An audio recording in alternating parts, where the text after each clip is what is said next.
เป็นครั้งที่55ตรงกับวันที่3 มกราคม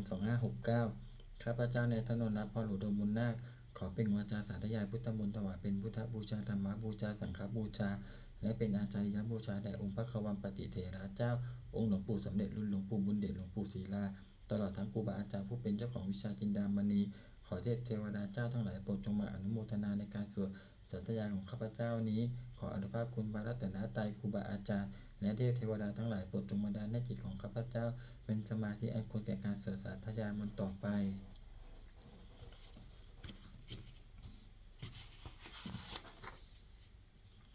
บทสวดชุมนุมเทวดาสมันตาจักวาเลสุอัตตาขัจฉันตุเทวตาสัทธรรมังมุนีราชัสสะสุนันตุสขาโมขทังตะเกกาเมจารูเปคิริสิกาลตเตจตันลิเกวิมาเนทีเปรัตเถจะคาเมตลุวนาคหาเนเคหะวัตุมิเขเตภูมาจายันตุเทวาชาราธราวิสเมยะขะคันทพนาคาติถันตาสันติเกยังมุนีวารวัจนังสาทโวเมสุนันตุธรรมสวนากาโลอายัมปทันตาธรรมสวนากาโลอายัมปทันตาธรรมสวนากาโลอายัมปทันตาบทสวดนามการเตติคาถานะโมตัสสะภะคะวะโตอะระหะโตสัมมาสัมพุทธัสสะนะโมตัสสะภะคะวะโตอะระหะโตสัมมาสัมพุทธัสสะนะโมตัสสะภะคะวะโตอะระหะโตสัมมาสัมพุทธัสสะบทสวดสัจจกิริยาคาถานัตถิเมสานังอัญญังพุทโธเมสานังวะรังเอเตนะสัจจวัชเชนะโสติเมโหตุสัพพทานัตถิเมสานังอัญญังตัมโมเมสานังวะรังเอเตนะสัจจวัชเชนะโสติเมโหตุสัพพทานัตถิเมสานังอัญญังสังโฆเมสานังวะรังเอเตนะสัจจวัชเชนะโสติเมโหตุสัพพทา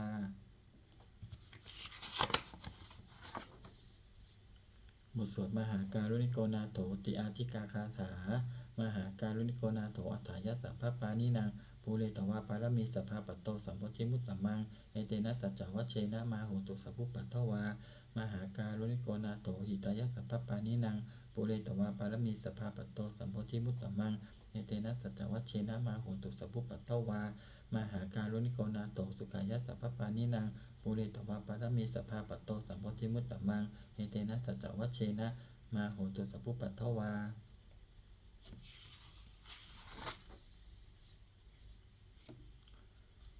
บทสวดมหาสมัยสูตรเอวันเมสุตังเอกังสัมมยังภควาสักเกสุวิหารติกะปิลาวัตุสมิงมหาวเนมหัตตาภิกขุสังเกนะสัจจิงปัจจมัตเตหิภิกขุสัจเตหิสเปเหวะอรหันเตหิทัสสะหิจารุกธาตุหิเทวตาเยปุเยนะสันนิปติตาโหนติภควันตังทัสสนายะภิกขุสังคัญจักอัตโขจตุนังสุทาวาสกายิกานังเทวานังเอตตะโหติอายังโขภควาสเกสุวิหารติกะปิละวัตุสมิงมหาวเนมหาตาภิกขุสังเกนะสัจจิงปัจจมัตเตหิภิกขุสัตเตหิสเปเหวะอรหันเตหิทัสสะหิจะโลกธาตุหิเทวตาเยปุเยนะสันนิปติตาโหติภควันตังทัสสนายะภิกขุสังคัญจะยานุนะมายังปิเยนะภควาเตนุปสังกเมยามะอุปสังกมิตวาภควโตสันติเกปเตกะคาถาภาเสยามาติอัตโขตาเทวตาเสยถาปินามะพระลาวาปุริโสสัมมัญชิตังวาพาหังภาษาเรยะภาษาลิตังวาพาหังสัมมิเชยะเอวะเมวะสุทาวาเสสุเทเวสุอัตถหิตาภควโตปุระโตปาตุระหังสุอัตโขตาเทวตาภควันตังอภิวาเทตวะเอกมันตังอัตถังสุเอกมันตังทิตาโขเอกาเทวตาภควโตสันติเกอิมังคาทังอาภาสิมหาสัมมโยปวนาสมิงเทวกายาสัมมาคตาอาคตมะอิมังธรรมสามยังทกิตาเยวะอัปปาราชิตสังคันติอัตโขอัปปาราเทวตาภควโตสันติเกอิมังคาทังอาภาสิ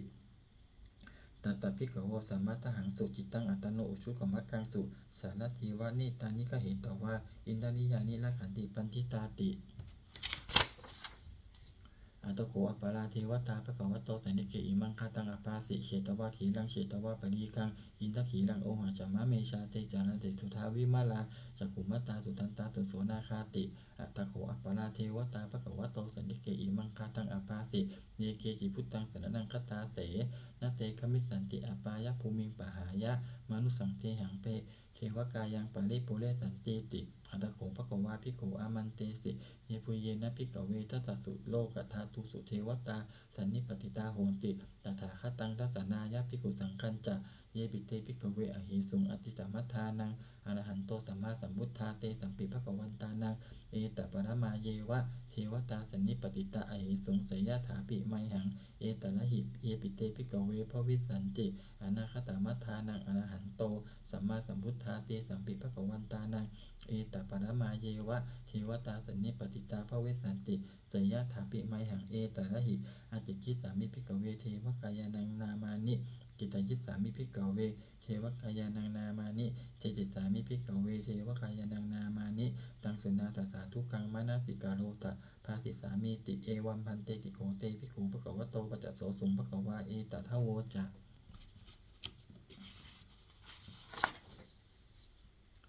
สิโลกามะโลกสามิยตปุมมาตทัสสิตาเยสิตาคิริกพลังปหิตตาสัมมาหิตาปุโตสีหาวสัลลีนาโลมหังสาพิสัมพุโนโอทาตัมมานัสสาสุทาวิปัสสันนมนาวิลาพิญโยปัญจสติยตวาวะเนกปิลวัตถเวตโตอมันตเยสัตตาสาวเกสาสเนระเตเทวกายาอภิกันตาเตวิชานาตภิกขโวเตจะอัตตปะมะกะลุงสุตวาพุทธสัสสะสนังเทสัมปาตุระหุยานังอามานุสานาทัสสะนังอเปเกสตะมัตตะขุงสหัสสังอัตตสัตตะลิงสตังเอเกสหัสสานังอามานุสานะมัตตะสุงอเปเกนันตมัตตะขุงทิสาสภาปุตตะอาหุงจันจัสสะปังอภิญญายะววกิตวานะจักขุมาตโตอมันตยิสตตาสาวเกสาสเนระเตเทวกายาอภิกันตาเตวิชานาตภิกขโวเยโวหังกิตยิสามิขีนาหิอนุปุปปโสสตัสสหัสสาวยขาภุมากปิละวัตตวาอิทิมันโตชุติมันโตวันนะวันโตยสติโนโมทมานาอภิกามุงภิกขุนังสมิติงวนังจัสสหัสสาเหมวัตตายขานานัตตวันิโนอิทิมันโตชุติมันโตวันนะวันโตยสติโนโมทมานาอภิกามุงภิกขุนังสมิติงวนังสาตากีลาติสหัสสายักขานานัตตวันิโนอิทิมันโตชุติมันโตวันนะวันโตยสติโนโมทมานาอภิกามุงภิกขุนังสมิติงวนังอิเจเตโสระสัสหัสสายักขานานัตตวันนิโนอิทิมันโตชุติมันโตวันนะวันโตยสติโนโมทมานาอภิกามุงภิกขุนังสมิติงวนังเนสามิตาปัญจตตายักขานานัตตวันนิโนอิทิมันโตชุติมันโตวันนะวันโตยสติโนโมทมานาอภิกามุงภิกขุนังสมิติงวนังกุมพิโลราชาคาหิโกเวปุลสันนิเวสนังพิญโยนังสัตตสหัสสังยักขานังปะยิรุปัสสติกุมพิโลราชาคาหิโกโสภคัสสมิติงวนังภูริมันจัตติสังราชาตตะละโตปัสสาสติพันธปานังอธิปติมหาราชายตติโสปุตตปิตสัพพะหาโวหินนามามะพะลาอิทิมันโตชุติมันโตวันนะวันโตยสติโนโมทมานาอภิกามุงภิกขุนังสมิติงวนังตักกินันจัตติสังราชาวิรุณโหตปัสสาสติกุมพันธานังอธิปติมหาราชายตติโสปุตตปิตสัพพะหาโวอินทนามามหาพะลาอิทิมันโตชุติมันโตวันนะวันโตยสติโนโมทมานาอภิกามุงภิกขุนังสมิติงวนังปัจฉิมันจัตติสังราชาวิรูปโขปัสสาสตินาคานังอธิปติมหาราชายตติโสปุตตปิตสัพพะหาโวอินทนามามหาพะลาอิทิมันโตชุติมันโตวันนะวันโตยสติโนโมทมานาอภิกามุงภิกขุนังสมิติงวนังอุตตรัญจัตติสังราชากุเวโรตปัสสาสตินาคานังอธิปติมหาราชายตติโสปุตตปิตสัพพะหาโวอินทนามามหาพะลาอิทิมันโตชุติมันโตวันนะวันโตยสติโนโมทมานาอภิกามุงภิกขุนังสมิติงวนังปุริมาทิสังทัตตะละโตตะกิเนนะวิรุณโกปัจฉิเมนะวิรูปโกกุเวโรอุตรังทิสังจัตตาโรเตมหาราชาสัมมันตาจตุโรทิสาตถะละมานาอัตถังสุวะเนกาเปละวัตตะเวเนสังมายาวิโนตาสาอาคูวันจนิกาสัทธามายากุเตทุเวเตทุวิภูจะวิภูโตสหะจันทโนกามะเสโทจะกินนุขันทุนิขันทุจะปะนาโทโอปะมัญโยจะเทวสุตโตจะมาตาลิจิตตเสโนจะคันทัพโพนโรราชาชโนสัพโพอาคูปัญจติโขเจวัตติมพะลูสุริยวัจจสาเอเตจันเยจาราชาโนคันทัพพาสหานาชุพิโมทมานาอภิกามุงภิกขุนังสมิติงวนังอัฏฐาคูนภัสสานาคาเนสาราสหัตตจักกากัมภารสัตตนาอาคูปยคาสหญาติภิ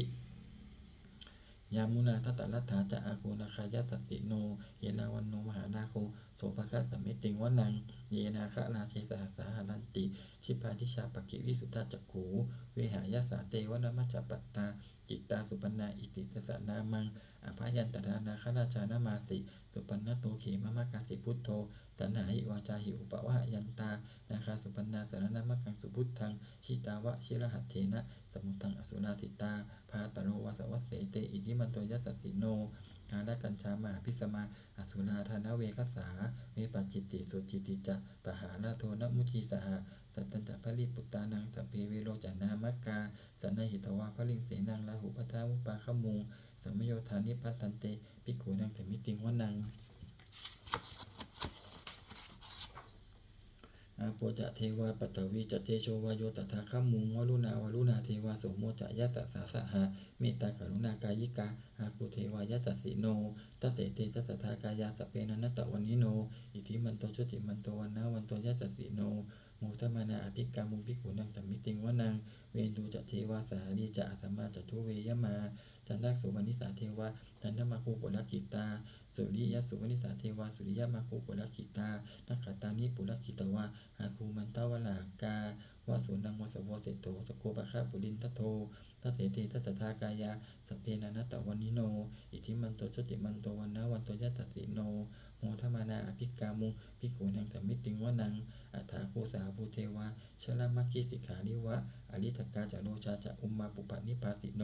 วลุณาสหธรรมาจะอจุตตาจะอเนชกาสุริยะวิจิราอาคูวสวเนสิโนทัสเสเตทัสสะทากายาสเปนานาตะวันนิโนอิทิมันโตชุติมันโตวันนาวันโตยัสสสิโนโมทมานาอภิกามุภิกขุนังสัมมิติงวนังสมานามหาสมานามนุสามานุสุตตามาหิทาปตุสิกาอาโคมโนปตุสิกาอัตถาโคหานโยเทวาเยจะโลหิตะวาสิโนปะระคามหาปะระคาอาคูเทวายัสสสิโนตัสเสเตสัสสะทากายาสเพนันตะวันนิโนอิทิมันโตจิติมันโตวันนาวันโตยัสสสิโนโมทมานาอภิกามุภิกขุนังตมิติงวนังสุกากาลุมหาอรุณาอาคูเวคานาสาสหะโอทาตะไคหาปาโมขะอาคูเทวาวิจักขนาสัทธามัตตาหาราคชามิสกาจยัสสิโนท่านยังอาคาปชุนโยทิสาอภิวัสติทัสเสเตสัตถากายาสเพนานาตะวันนิโนอิทิมันโตชุติมันโตวันนาวันโตยัสสสิโนโมทมานาอภิกามุภิกขุนังสัมมิติงวนังเขนิยาตุสิตายามากัตกาจยัสสติโนสัมพิตกาลามัสสิตาชตินามาจะอาสวานิมานาลติโนอากุอัฏฐาคุปนะนิมิตาทัสเสเตสัตถากายาสเพนานาตะวันนิโนอิทิมันโตชุติมันโตวันนาวันโตยัสสสิโนโมทมานาภิกามุภิกขุนังสัมมิติงวนัง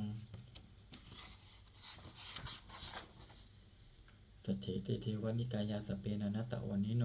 นามันวเยนะอาคายุนเยจันเยสัทธิสาสหาปวุตตชาติมัคคีและโอคตินามนาสวังตะเขโมคตลังนาคันจันตังวะอสิตาติตังสุภมาปะละมะโตจะปุตตาอิทิมัตโตสหะสนังกุมาโลติโสจะโสภคัสสมิติงวนังสหสัพพมะโลกานังมหาปมาพิติทติ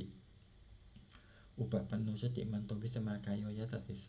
ทัสเสทะอิสระอาคูปัจเจกวัสวัตติโนเตสัญจะมัชโตอาคาหาริโตปริวาริโต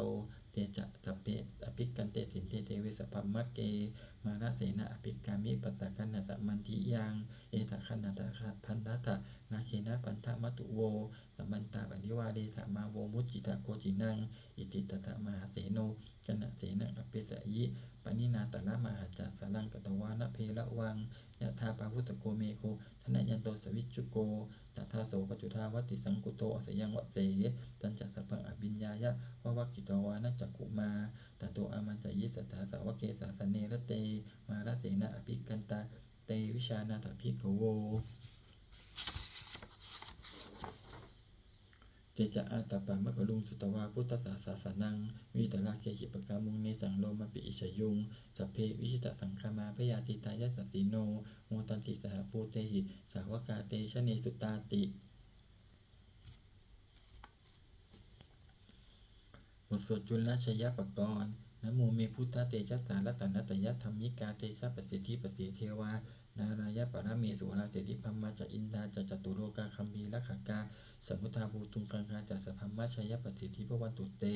ชัยยะชัยยะทรณิทรณิอุทธิอุทธินาทินาทีชัยยะชัยยะฆ่าคนละตนละนิสัยนิไรใส่เสนาเมรุราชพลนรชีชัยยะชัยยะคัมภีรสงพีนาคีดานาคีปีศาจภูตกาดีชัยยะชัยยะตุนิมิตาโลคีชัยยะชัยยะสิงคีสุตาธานมุขชาชัยยะชัยยะวรุณมุขสาตาชัยยะชัยยะจัมปาทินาขะกุระคันทกะ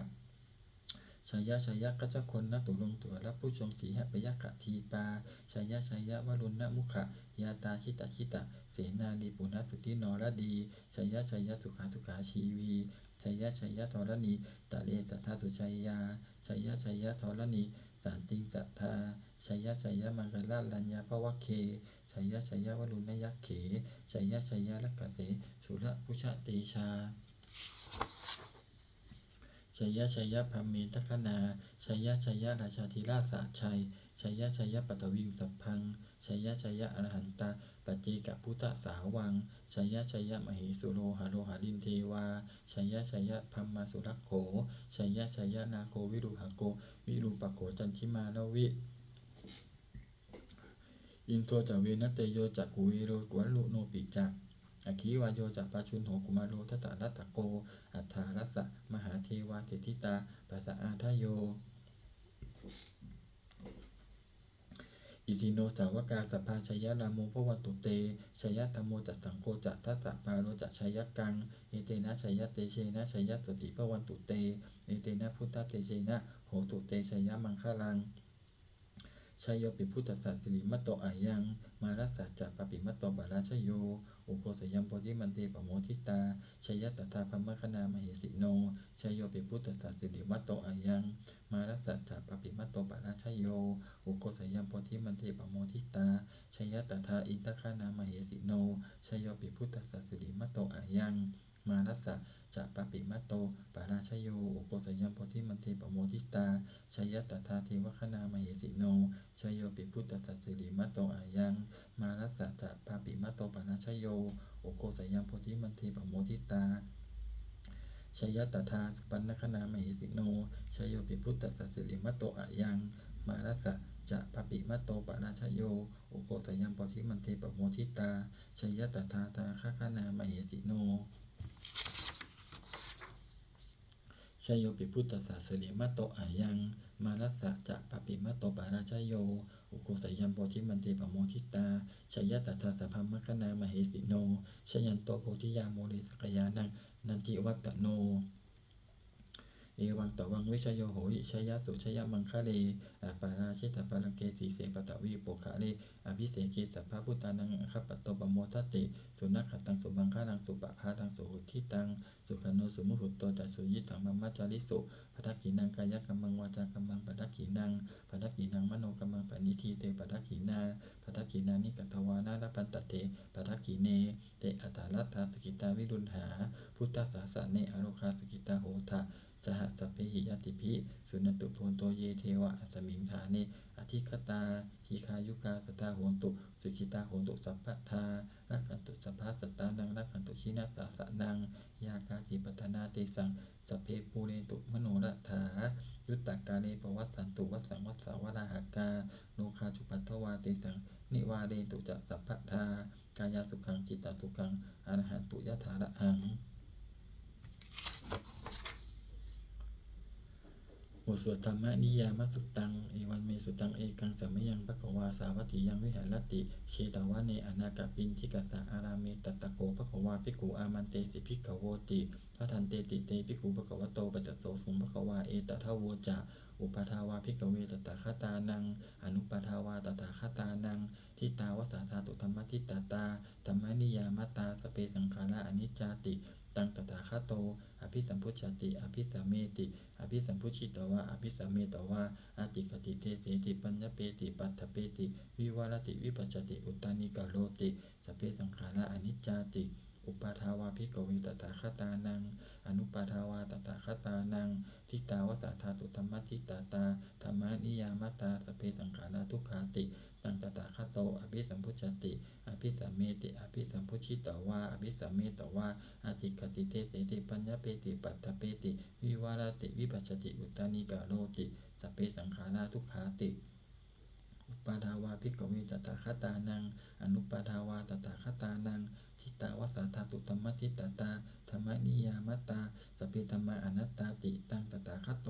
อภิสัมพุชติอภิสัมเมติอภิสัมพุชิตวาอภิสัมเมตวาอาติกติเทเสติปัญญเปติปัตตเปติวิวรติวิปัสสติอุตตานิกาโรติสเพธรรมาอนัตตาติอิทัมมโวจะภควาอัตตมนาเตภิกขุภควโตภาสีตังอภินันทุนติ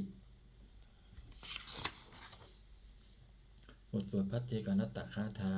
อธิตังนานวาคเมยยะนปฏิกังขีอนาคตังบุคคลไม่ควรตามคิดถึงสิ่งที่ล่วงไปแล้วด้วยอาลัยและไม่พึงพะวงถึงสิ่งที่ยังไม่มาถึงยตติตัมปะหินันตังอัปปัตตัญจะอนาคตังสิ่งเป็นอดีตก็ละไปแล้วสิ่งเป็นอนาคตก็ยังไม่มาปัจจุบันนันจะโยธรรมังตถาตถาวิปัสสติอสังหิรังอสังกุปังตังวิธามะนุภโรหะเยผู้ใดเห็นธรรมอันเกิดขึ้นเฉพาะหน้าในที่นั้นอย่างแจ่มแจ้งไม่งอนแง่นคอนแกนเขาควรพอกพูนอาการเช่นนั้นไว้อาเจวะกิจมาตับปังโกชัญญามรณังสุเวความเพียรเป็นกิจที่ต้องทำวันนี้ใครจะรู้ความตายแม้พรุ่งนี้นะหิโนสังขารันเตนะมหาเสเนนะมัจจุนาเพราะการตัดเพี้ยนต่อมัจจุราชซึ่งมีเสนามากย่อมไม่มีสำหรับเราเอวังวิหาริมาตาปิงอโหรัตตมัตตันทิตังตังเวพเตกรัตโตติจันโตอจิกเตมุนีผู้สงบย่อมกล่าวเรียกผู้มีความเพียรอยู่เช่นนั้นไม่เกียจคร้านทั้งกลางวันกลางคืนว่าผู้เป็นอยู่แม้เพียงราตรีเดียวก็น่าชมบทสวดธรรมะสังเวคะปัจจเวกนะสัพเพสังขาระอนิจจาสังขารคือร่างกายจิตใจและรูปธรรมนามธรรมทั้งหมดทั้งสิ้นมันไม่เที่ยงเกิดขึ้นแล้วดับไปมีแล้วหายไปสัพเพสังขาราทุกขาสังขารคือร่างกายจิตใจและรูปธรรมนามธรรมทั้งหมดทั้งสิ้นมันเป็นทุกข์ทนยากเพราะเกิดขึ้นแล้วแก่เจ็บตายไปสัพเพธัมมาอนัตตาสิ่งทั้งหลายทั้งปวงทั้งที่เป็นสังขารและไม่ใช่สังขารทั้งหมดทั้งสิ้นไม่ใช่ตัวไม่ใช่ตนไม่ควรถือว่าเราว่าของเราว่าตัวว่าตนของเราทุวังชีวิตตังชีวิตเป็นของไม่ยั่งยืนทุวังมรณังความตายเป็นของยั่งยืนอวสังมยามริตับพังอันเราจะพึงตายเป็นแท้มรณะปริโยสานังมีชีวิตตังชีวิตของเรามีความตายเป็นที่สุดรอบชีวิตตังเมอนิยตังชีวิตของเราเป็นของไม่เที่ยงมรณังเมนิยตังความตายของเราเป็นของเที่ยงวัตตะควรที่จะสังเวชอายังกายโยอจีรังร่างกายนี้มีได้ตั้งอยู่นานอเปตวิญญาโนขันปัตจากวิญญาจุดโทอันเก่าทิ้งเสียแล้วอธิเศษสติจากนอนทับปัทวิงซึ่งแผ่นดินกาลินพลังอิวะประดุจดังว่าต้นไม้และต้นฟืนนิรัตถังหาประโยชน์มิได้อนิจจาวัตสังขาราสังขารทั้งหลายไม่เที่ยงหนออุปาทวยธรรมมิโนมีความเกิดขึ้นแล้วมีความเสื่อมไปเป็นธรรมดาอุปชิตวานิรุชันติขันเกิดขึ้นแล้วย่อมดับไปเตสังอุปสมโมสุโขความเข้าไปสงบระงับสังขารทั้งหลายเป็นสุขอย่างยิ่งสัพเพสัตตามรันติจักสัตว์ทั้งหลายทั้งปวงกำลังตายอยู่มะลิงสุจะมะลิสาเลที่ตายแล้วและกำลังจะตายตัเทวหังมะลิสามิเราก็จะตายอย่างนั้นเหมือนกันนัตถิเมเอตสังสโยความสงสัยในความตายนี้ย่อมไม่มีแก่เราเลยบทสวดเมตตายังกินจิกุศลังกัมบังสัพเพหิพัตเตหิกตังปุญญังโนอนุโมทันตุสุนันตุโพโตเยเทวะอัสมิงฐานิอธิคตาหิคายุกาสตาโหนตุสุขิตาโหนตุทุกขาปมุญจันตุมาตาปิตาสุขิตาโหนตุทุกขาปมุญจันตุสัพเพยติกาสุขิตาโหนตุทุกขาปมุญจันตุสัพเพอยติกาสุขิตาโหนตุทุกขาปมุญจันตุสัพเพปิสาสัพเพยัคขาสัพเพเปตาสุขิตาโหนตุทุกขาปมุญจันตุสัพเพอาจาริยุปชายะสุขิตาโหนตุทุกขาปมุญจันตุสัพเพนักตาสุขิตาโหนตุทุกขาปมุญจันตุสัพเพเทวาสุขิตาโหนตุทุกขาปมุญจันตุสัพเพสามาตินังสมิจฉันตุโวบทสวดบูชาหลวงปู่ทวดนะโมโพธิสัตว์โตอาคันติมายะเอติภะคะวานะโมโพธิสัตว์โตอาคันติมายะเอติภะคะวานะโมโพธิสัตว์โตอาคันติมายะเอติภะคะวาปฏิทานคาถายาเทวตาสันติวิหารวาสินีถูเปคะเลโพธิคะเลตะหิงตะหิงตาธรรมะฐานีนะภวันตุปูชิตาโส ถิงกโรนเตถาวิหารมันทะเลเถราจามัชฌานวกาจะภิกขโวสารามิกาธนปฏิอุปาสกาคามาจะเทสานิคมาจะอิสาราสัปปานาภูตาสุจิตาภวันตุเตชาลปุชาเยปิจะอันตสัมภวาสังเสทชาตาอัตโวปปาติกานิยานิกันตมะวลังปจิจจเตสเปปิทุกขสักการโรตุสังขยังถาตุจิรังจตังธรรมโมธรรมัทราจะปุคาราสังโฆโหตุสัมภโควะอัตตายะจะหิตายะจะอัมเหระคตุสัทธัมโมสเปปิธรรมจาริโนวุจิงสัมปาปุเนยามะธรรมเมอริยปเวทิเตปสันนาโหตุสเปปิปานิโนพุทธสาสเนสัมมาทานังปเวชันโตกาลีเทโวปวัสสตุวุติภาวายะตตานังตมิตังเนตุเมทนิงมาตาปิตาจะอัตตชังนิจังรักขันติปุตตะกังนิวังธรรมเมนะราชาโนปชังรักขันตุสัพพทาเทวตาอุโยชนะคาถาทุกขปัตตาจานิทุกขาพยปัตตาจานิพยาโสกปัตตาจานิโสกาโหตุสเปปิปานิโนเอตาวตาจะอัมเหหิสัมภัตตังปุญญะตัมปะทังสเปเทวานุโมทันตุสัพพสัมปติติติยาทานังตทันตุสัทธายาสีลังรักขันตุสัพพทาภาวนาพิรตาโหตุขัจจตุเทวตาขัตตาสุมังคลคาถาโหตุสัพพังสุมังคลังรักขันตุสัพพเทวตาสัพพพุทธานุภาเวนะสุจิโหตุนิรันตะนังโหตุสัพพังสุมังคลังรักขันตุสัพพเทวตาสัพพตัมมานุภาเวนะสุจิโหตุนิรันตะนังโหตุสัพพังสุมังคลังรักขันตุสัพพเทวตาสัพพสังฆานุภาเวนะสุจิโหตุนิรันตะนังสัพเพพุทธาบาลปตาปเจกานันจะยังพาลังอนันตานันจะเตเชนะหักขันมันตมิสัพพโสหนึ่งสัพเพพุทธาบาลปตาปเจกานันจะยังพาลังอนันตานันจะเตเชนะหักขันมันตมิสัพพโสสองสัพเพพุทธาบาลปตาปเจกานันจะยังพาลังอนันตานันจะเตเชนะหักขันมันตมิสัพพโสสามสัพเพพุทธาบาลปตาปเจกานันจะยังพาลังอนันตานันจะเตเชนะหักขันมันตมิสัพพโสสี่